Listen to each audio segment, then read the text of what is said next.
یہ تین حصے ہیں اس کے، دنیا میں اچھا دے ہمارے رب، آخرت میں اچھا دے ہمارے رب، اور آگ کے عذاب سے بچا لے۔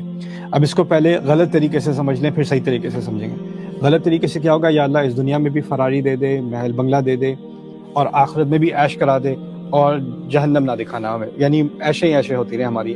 لیکن یہاں اس سے بہت گہری بات کہی جا رہی ہے۔ پروٹسٹنٹ ریلیجن میں ایک فلسفی چلی تھی جس کا اثر مسلمانوں پر بھی ہوا ہے، ہمیں اس کا اندازہ نہیں ہوتا۔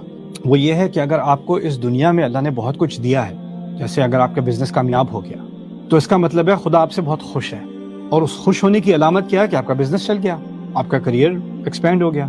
تو اس کا مطلب ہے اللہ تعالیٰ کی آپ اس نے خاص خاطریں کی ہوئی ہیں آپ کی، اور اس بات کی ضمانت ہے کہ اگر اتنا خیال میرا دنیا میں رکھا ہے تو آخرت میں تو میرا گارنٹی ٹکٹ ہے۔ ان کا ایک کانسیپٹ ہے کہ جتنا مجھے دنیا میں دیا گیا ہے، اس کا مطلب ہے خدا مجھ سے بہت ہی خوش ہے، اور اتنا خوش ہے تو پھر آخرت میں اس نے مزے کرا دینے۔ اور اس ذہنیت کو سامنے رکھتے ہوئے اگر کوئی اس دعا کا غلط استعمال کرے اور کہے ربنا آتنا فی الدنیا حسنہ وفی الآخرۃ حسنہ، دنیا میں بھی موجیں اور عیشیں، آخرت میں بھی موجیں اور عیشیں، اور پھر عذاب کا تو سوال ہی پیدا نہیں ہوتا، وقنا عذاب النار۔